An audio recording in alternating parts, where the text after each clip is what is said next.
tapat, upang atin ang makamtan, buhay na walang hanggan.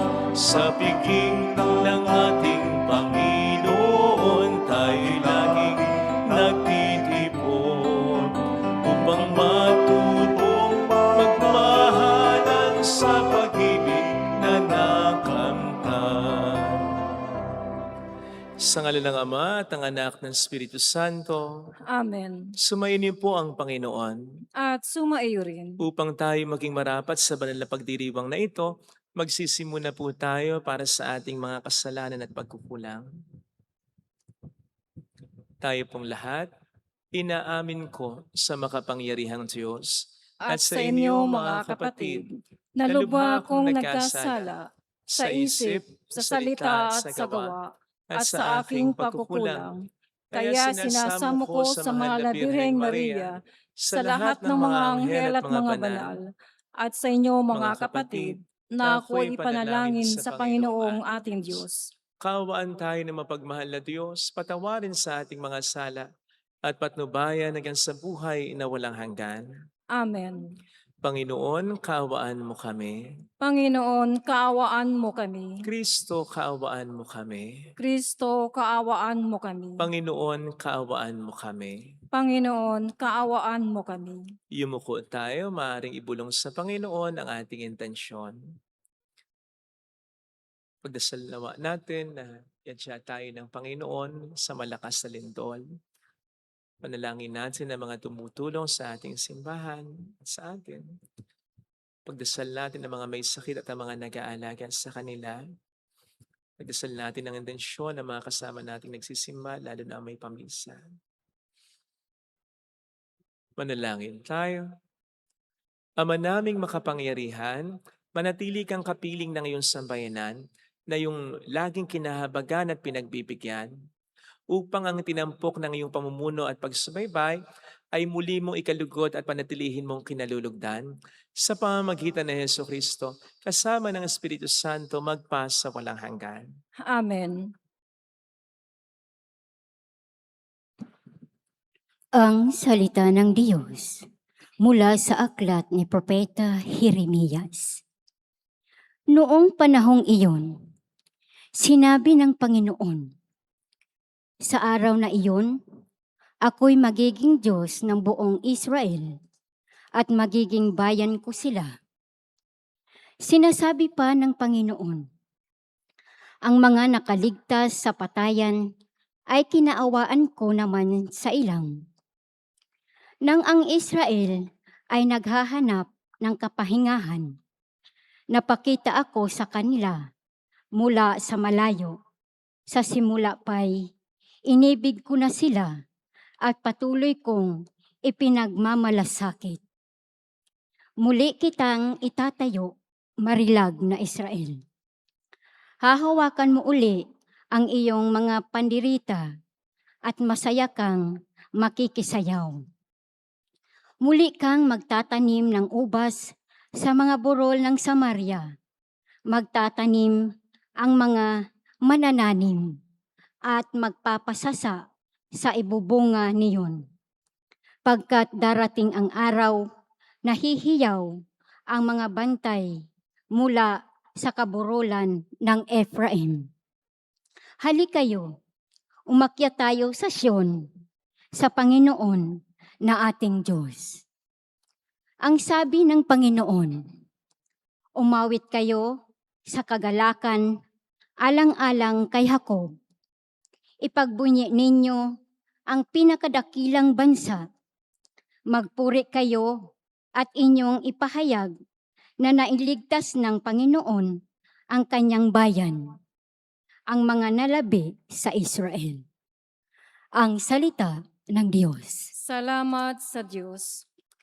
Pumapatnubay na Diyos ay pastol na kumukupkop. Pumapatnubay na Diyos ay pastol na kumukupkop. Mga bansa, pakinggan ninyo ang sabi ng poon at ipahayag ninyo sa malalayong lupain. Ipinapangalat ko ang mga anak ni Israel, ngunit sila'y muli kong titipunin at aalagaan, gaya ng pagbabantay ng isang pastol sa kanyang mga tupa. Pumapatnubay na Diyos ay pastol na kumukupkop. Sapagkat tinubos ng poon si Jacob at pinalaya sa kapangyarihan ng kaaway, na lubhang makapangyarihan at malakas.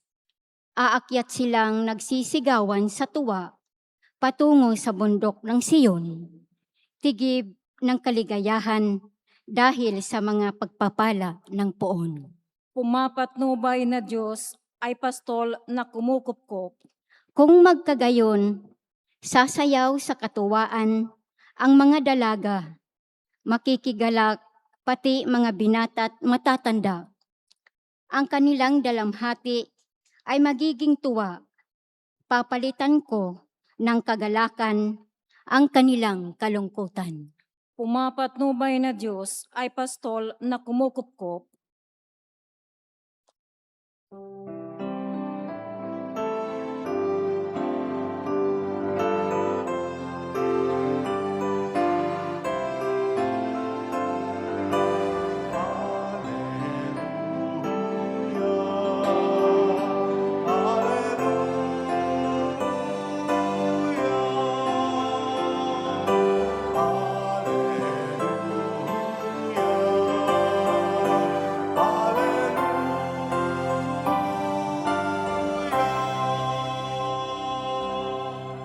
Sumainyo ang Panginoon. At sumaiyo rin. Ang mabuting balita po ng Panginoon ayon kay San Mateo. Papuri sa iyo, Panginoon. Noong panahong iyon, nagpunta si Jesus sa lupaing malapit sa Tiro at Sidon. Lumapit sa kanyang isang Kananeyang naninirahan doon at malakas na sinabi, Panginoon, anak ni David, mahabag po kayo sa akin. Ang anak kong babae naalihan ng demonyo at masyadong pinahihirapan. Ngunit kaputok may hindi tumugon si Jesus. At lumapit ng kanyang mga alagad, sinabi sa kanya, pagbigyan na nga po ninyo at nang umalis. Siya'y nag-iingay at sunod ng sunod sa atin, sumagot si Jesus. Sa mga tupang naliligaw ng sambahayan ng Israel lamang ako sinugo. Ngunit lumapit sa kaniyang babae, lumuhod sa harapan at ang sabi, tulungan po niyo ako, Panginoon. Sumagot si Jesus, hindi dapat kunin ang pagkain ng mga anak upang ihagis sa mga tuta. Tunay nga po, Panginoon, tugon ng babae. Ngunit ang mga tuta man ay nagsisikain ng mumong nalalaglag sa hapag ng kanilang Panginoon. At sinabi ni Jesus sa kanya, napakalaki ng iyong pananalig. Mangyayari ang hinihiling mo. At undi, gumaling ang kanyang anak. Mga kapatid, ang mabuting balita ng Panginoon. Pinupuri ka namin, Panginoong Heso Kristo. Welcome sa Our Lady of Lazaret Quasay Parish kung saan ayos lang pong umiyak. Sasamahan tayo ng mahal na ina sa pag-iyak at sa pagdarasal upang maging maayos ang lahat. Narinig po natin sa ating Ebanghelyo ang pagpuri na ginawa ni Kristo sa babaeng Kananea, particularly sa pananampalataya niya. Sabi ng Panginoon sa kanya, babae, napakalaki ng pananalig mo. Woman, great is your faith. Alam po ba ninyo na siya lamang ang sinabihan ni Kristo ng ganito? Yes. Maaaring naalala nyo yung sa Matthew 8 verse 10, yung sa centurion, na parang ganito rin ang sinabi ng Panginoon. Yes, ganito rin, pero parang ganito lang din. Kasi yung sinabi ng Panginoon patungkol sa centurion, addressed to the crowd and not directly to the centurion. Di ba ang sabi niya doon, sinasabi ko sa inyo, wala pa akong nakitang ganitong kalaking pananalig sa Israel. Sa kaso ng babaeng Kananeyang ito, diretsyo at personal na sinabi sa kanya ni Kristo, napakalaki ng pananalig mo.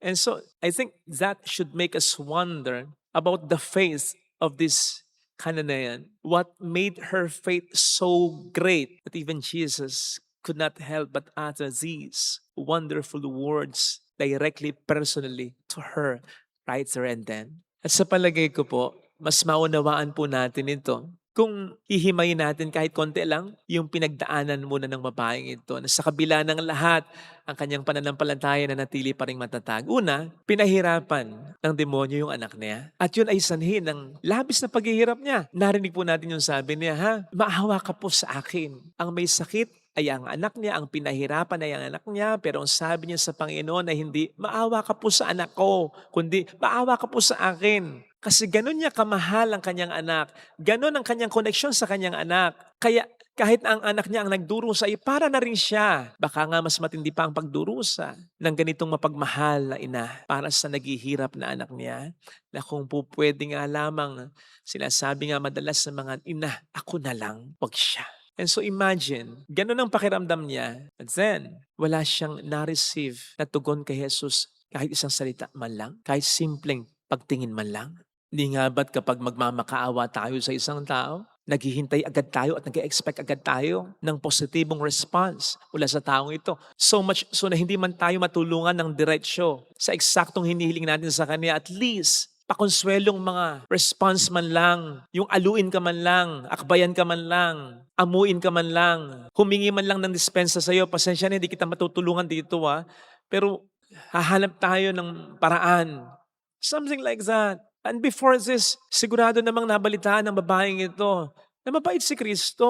Madaling lapitan si Kristo. Na walang lumapit kay Kristo na dismaya. Siguradong nabalitaan niya ito Tapos wala siyang marinig na response kay Jesus.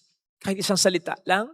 The Word. Di ba si Jesus yung the Word. Capital letter W. Kasi kapag sinabing ang salita, the word, ang isa sa mga ibig sabihin nun, lahat ng gustong sabihin sa atin ng Diyos na mabubuti, na makapagbibigay sa atin ng pag-asa, nandun na kay Jesus. Jesus Christ is the fullness of the revelation of the Father. Isipin po ninyo, the word did not say a word.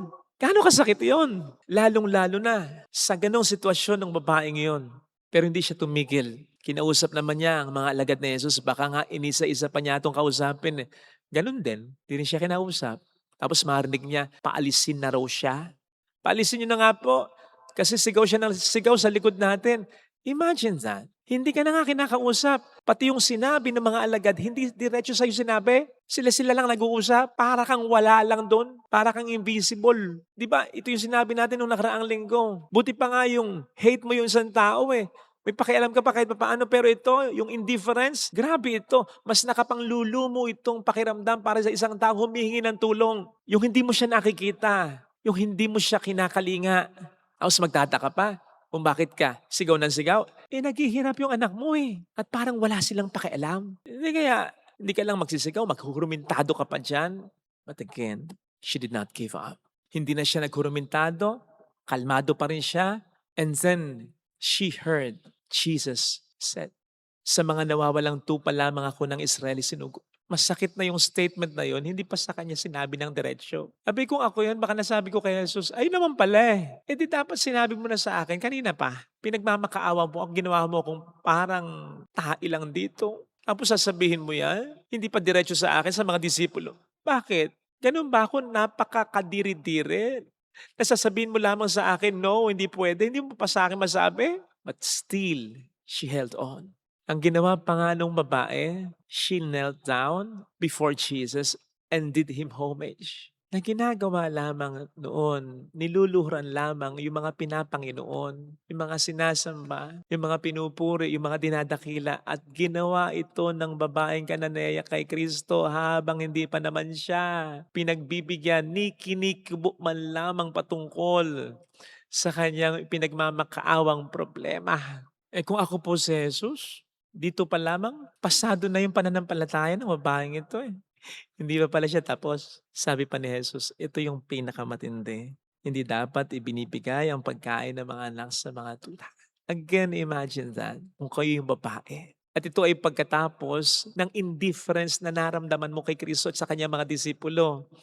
May gana pa siyang sabihin na ikaw ay parang tuta pati mga anak mo. Sige nga. Again, kung ako yung babae, baka sabi ko kay Kristo, grabe ka naman. Kanina pa nga ako pinagmukhang aso. Dito, hindi mo ako pinapansin Tapos ngayon, may gana ka pang sabihin yan ng diretsyo sa mukha ko. At sana ako na lang, ba't dinamay mo pa yung anak ko? Grabe ka naman. But again, she did not give up. She did not lose faith. Nanatili pa rin din siyang kalmado. In fact, may light-heartedness pa niyang tinanggap yung sinabi ni Kristo. Na oo nga, sige, tuta na akong tuta. Pero kahit tuta ay nanginginain mula sa mumong nalalaglag sa hapagkainan. Ay nako, magtataka pa po tayo kung bakit nasabi ng diretso sa kanya ni Kristo, napakalaki ng pananampalataya mo. Sa kabila ng parang kawalan ko ng pakialam sa'yo. Sa kabila ng parang panlalait ko sa'yo. Sa kabila ng parang wala ka na talagang maaasahan sa akin at sa aking mga disipulo. Nandiyan ka pa rin, naniniwala, nagtitiwala, hindi ka nagagalit, hindi ka nagtatampo. Napakalaki ng pananampalataya mo. Again, isa-isahin natin, hindi siya nag-give up sa kabila ng indifference na pinaramdam sa kanya ni Kristo at ng kanyang mga disipulo, sa kabila ng coldness at sa kabila ng parang pagpaparamdam sa kanya ng kanyang pagiging very less. Ikalawa, sinamba niya si Kristo sa kabila nito. Sinamba niya si Kristo hindi after ibigay ni Kristo ang kanyang kahilingan, hindi rin at least after pinansin siya ni Kristo. Sinamba niya si Kristo habang nandun yung indifference, yung coldness, at yung worry ba sa kanya pang-iinsulto. Pangatlo, nandun pa rin ang kanyang lightheartedness. Hindi siya nagagalit, hindi siya nagtatampo, nanatili pa rin siyang kalmado sa kabila ng lahat ng ito. Malaki nga ang pananalig ng babaeng ito. Sana mga kapatid, magkaroon din tayo ng ganitong uri ng pananampalataya. Hindi lang yung basta pananampalataya, kundi matibay na pananampalataya. Sabi nga po natin kahapon, di ba? Huwag lang tayo maging komportable sa dati na at nakasanayan nating pananampalataya, pakikipag-ugnayan at relasyon sa Diyos maging sa ating kapwa. Palawigin pa natin, patatagin pa natin, improve pa natin sa tulong ng Panginoon natin. Magkaroon nawa tayo ng ganitong uri ng pananampalataya that does not give up sa kabila ng parang kawalan ng pagtanggap. Magkaroon nawa tayo ng ganitong uri ng pananampalataya na sumasamba, nagdadasal pa rin, nagsisimba pa rin sa kabila ng parang hindi dinidinig ng Diyos ang panalangin natin o sa kabila ng parang walang pakialam ang Diyos sa paghihirap natin. At magkaroon nawa din tayo ng ganitong uri ng pananampalataya na nananatiling kalmado, hindi nagtatampo sa kabila ng lahat ng ito. At pag nagkagayon, imposibleng hindi ito mapansin ng Panginoon dahil aminin natin, hindi lahat ay mayroong pananampalatayang ganon. Mag-stand out nawa ang pananampalataya, pagmamahal at pagtitiwala natin sa Panginoon. At tulad ng pagturing niya sa babae, paghanga niya sa babae, makakatanggap tayo ng mas maraming mga biyaya ay hindi natin naiisip o inaakala. Because without faith, without such faith, it is impossible to please God. Amen. Ilagay natin ang ating kanang kamay sa tapat ng ating puso.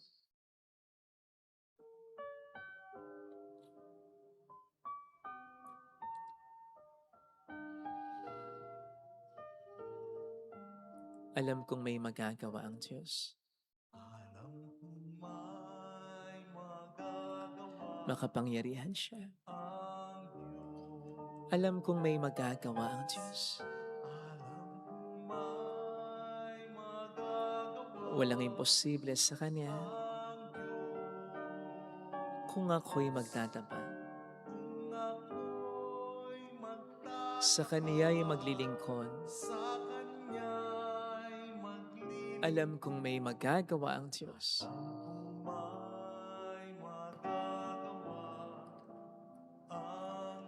Alam kong di ringgin ng Diyos ang samo ko, sapagkat mahal niya ako.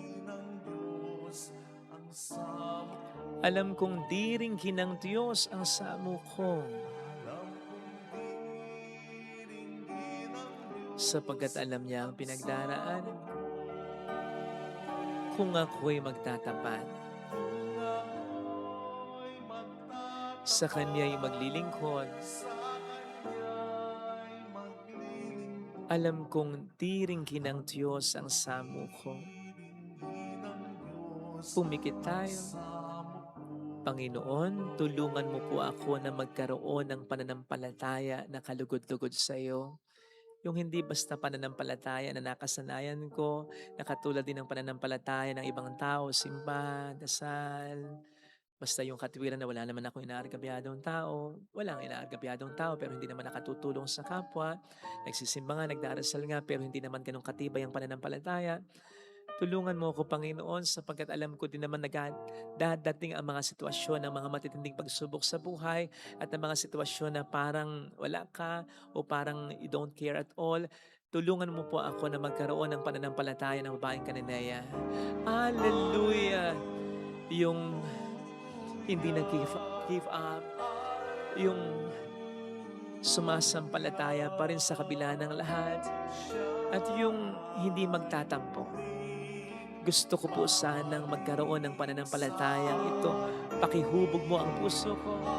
Pakitulungan mo ko kahit sa mga simpleng mga problemang naranasan ko na hindi mawala ang aking pagtitiwala sa iyo. Upang tayo ay kunin, hindi tayo pababayaan ng Panginoon natin. Mayroong magandang mangyayari sa iyo. Higit pa sa inaasahan mo sapagkat mahal ka ng Diyos, pakatandaan. Kung lalapit ka kay Jesus, maaring matagal, maaring maging mahirap, pero magiging maayos din naman ang lahat. Kay Jesus, mayroong magandang mangyayari sa iyo.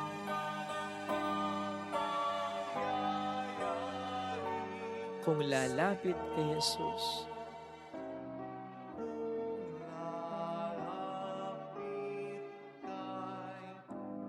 papuri sa Ama at sa Anak sa Espiritu Santo, kaparan sa unang-una, ngayon magpakilanman, magpasawalang hanggan. Amen. Pag-aalay.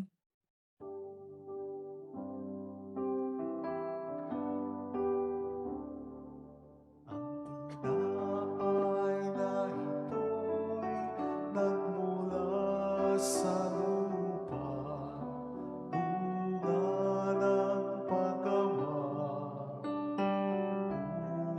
Kunin mo upang maging pagkain na dudulot ng buhay.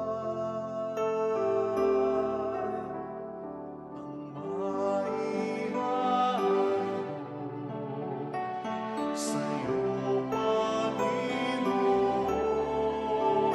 ay tinapay at alak mula sa aming kamay. Sa'yo, kabutihan, aming iaalay. Ang tinapay at alak sa isang buhay.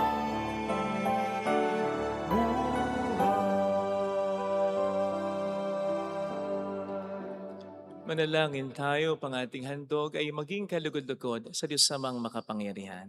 Tanggapin nawa ng Panginoon itong paghahain sa iyong mga kamay, sa kapurihan niya at karangalan sa ating kapakinabangan at sa buong sambayanan niyang banal. Ama naming lumikha, para mo ng awa, gawin mong banal ang mga alay naming yusan ng kalugdan. At kami gawin mong haing sa iyo laging nakalaan sa pamamagitan ni Jesucristo. Kasama ng Espiritu Santo, magpa sa walang hanggan. Amen. Sumainyo ang Panginoon. At sumaiyo rin. Itaas sa Diyos ang inyong puso at diwa. Itinaas na namin sa Panginoon. Pasalamatan ng ating Panginoong Diyos. Marapat na siya ay pasalamatan. Ama naming makapangyarihan, tunay nga pong marapat na ikaw ay pasalamatan. Ang iyong mga supling na nagtaksil ay nagbabalik ngayon sa iyong pagkiliw. Bunga ng malasakit ng anak mong masunurin at ng espiritong bigay upang lahat ay kupkupin. Kaming mga tinubos ng anak mong mahal ay niloob mong magtipon at magkapisan upang magsalo sa masaganang hapag ng buhay. Kaisa ng anak mo at ng Espiritu Santo, ang iyong sambayan ay nagpupuri sa iyo. Nagkakapisan ngayon ang bubo sa katawan ni Kristo. Nagkakatipon ngayon ang pinananahanan ng iyong Espiritu. Kaya kaisa ng mga anghel na nagsiawit ang papuri sa iyo ng walang humpay sa kalangitan, kami nagbubunyi sa iyong kadakilaan. Santo, Santo, Santo, Panginoong Diyos ng mga hugbo, napupuno ang langit at lupa ng kadakilaan mo. O sana sa kaitaasan, Pinagpalang na paririto sa ngalan ng Panginoon, o sana sa kaitaasan. Ama naming banal, ikaw ang bukal ng tanang kabanalan. Kaya't sa pamamagitan ng iyong Espiritu, gawin mong banal ang mga kaloob na ito upang para sa amin ay maging katawan at dugo ng aming Panginoong Hesukristo. Bago niya pinagtiis ang kusang loob na maging handog, hinawakan niya ang tinapay, pinasalamatan kaniya, pinaghati-hati niya iyon, niabot sa kaniyang mga alagad at sinabi, "Tanggapin ninyong lahat ito at kanin. Ito ang aking katawan na ihahandog para sa inyo."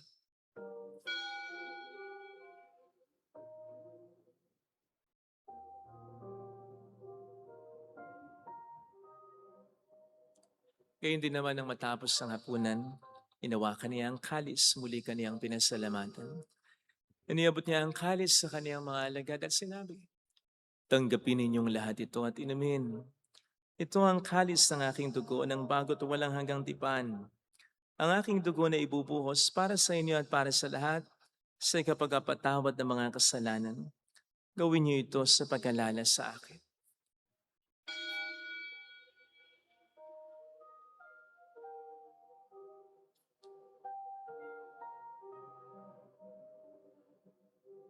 Ang misteryo ng ating pananampalataya. Si Kristo ay namatay, si Kristo ay nabuhay, si Kristo ay babalik sa wakas ng panahon. Ama, ginagawa namin ngayon ang pag-alaala sa pagkamatay at muling pagkabuhay ng iyong anak.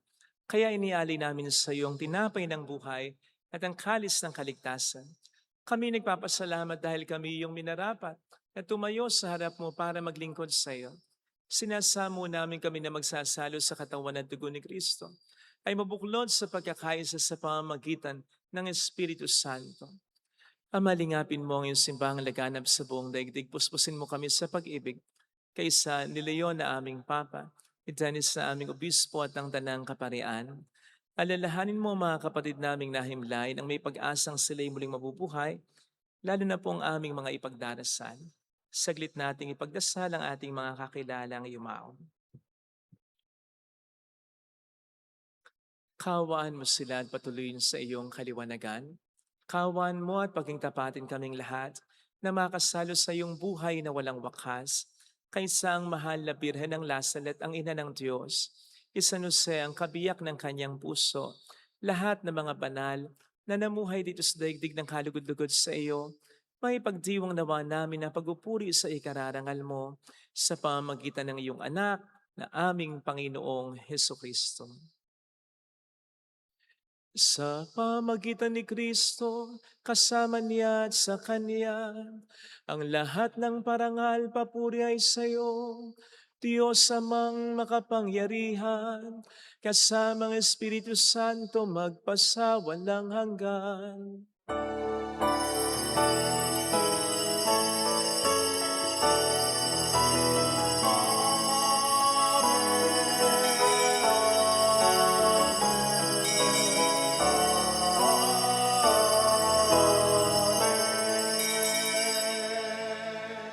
Tumawag tayo sa ating Ama.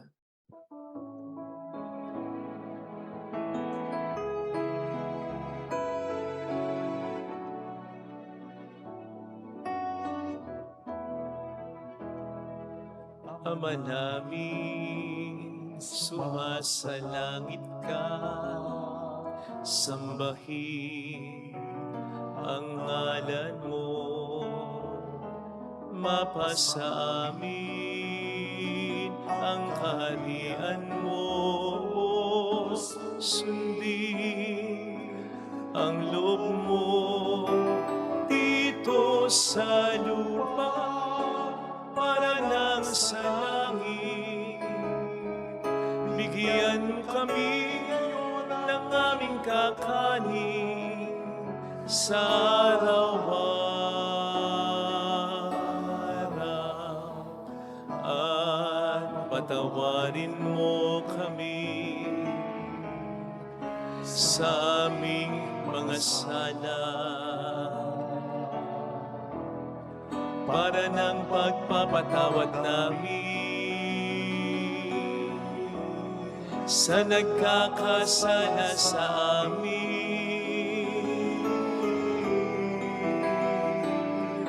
At huwag mo kami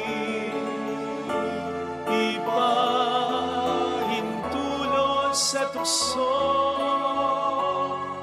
at ihadya mo kami sa lahat ng masama.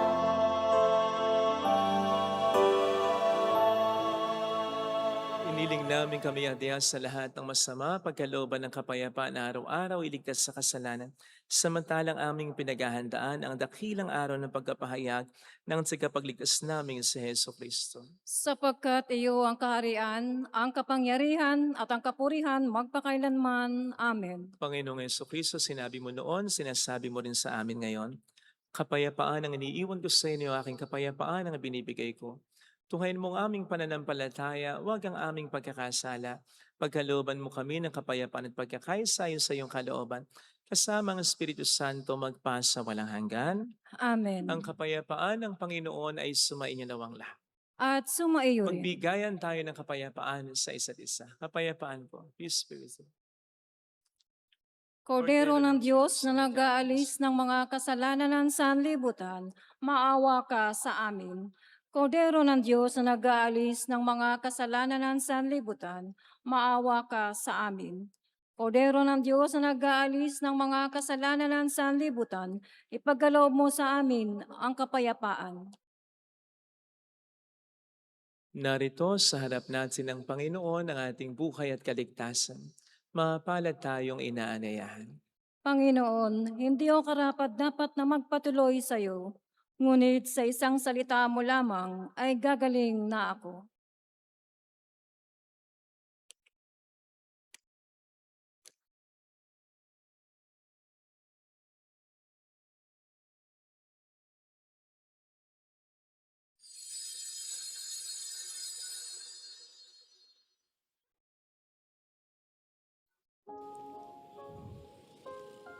Panalangin para sa espiritual na pakikinabang. Panginoong Hesus, ako ay naniniwala na ikaw ay nasa kabanal-banalang sakramento. Iniibig kita ng higit sa lahat at ninanasa kong tanggapin ka sa aking kaluluwa. Sapagkat sa mga sandaling ito, hindi kita matatanggap sa sakramento. Tumuloy ka sa espiritu sa aking puso. Niyayakap kita na para bang naririto ka na. Inaalay ko ng buong buo ang aking sarili sa iyo. Huwag mong hayaang mawalay ako sa iyo. Amen.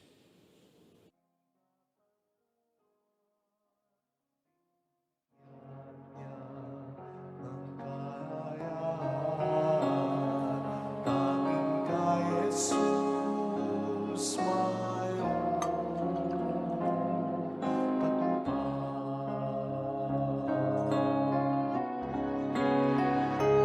siyang ating pagbuhay, siyang ating gabay, siya sa ating nagbigay buhay.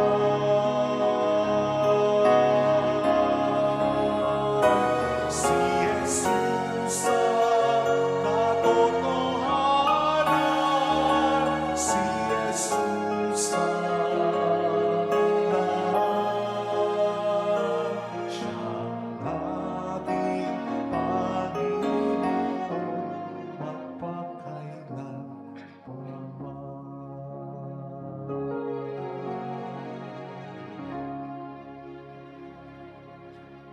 Manalangin tayo.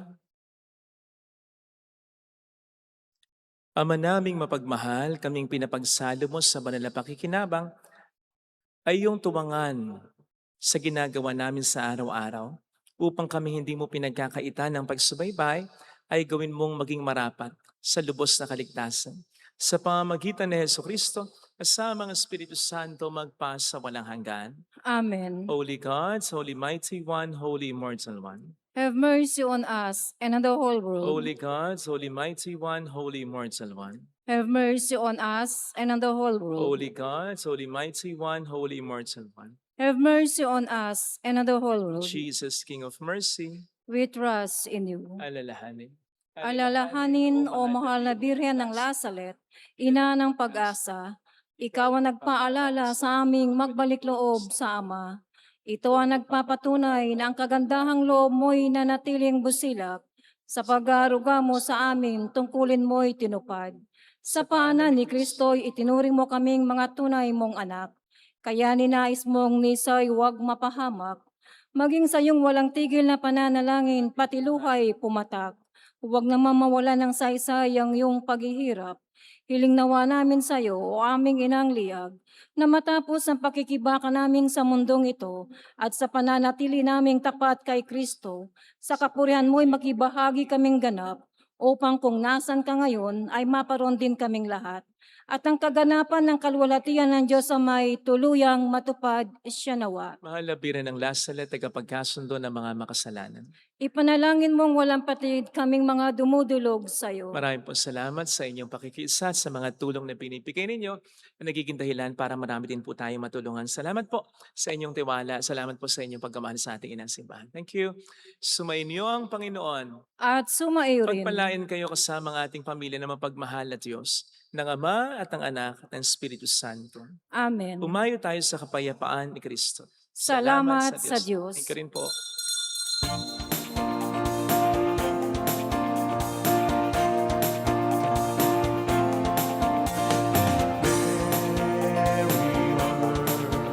Of the Lord, here's a prayer we sing to you. Let your tears sip in our minds and hearts as once they fell at Lasalet. Tell your people how to live again. Tell your people how to sing again. Tell your people how to dance again. Tell your people how to pray again. Mary, Mother of the Lord, here's a prayer we sing to you. Let your tears sip in our minds and hearts as once they fell at Lasalet.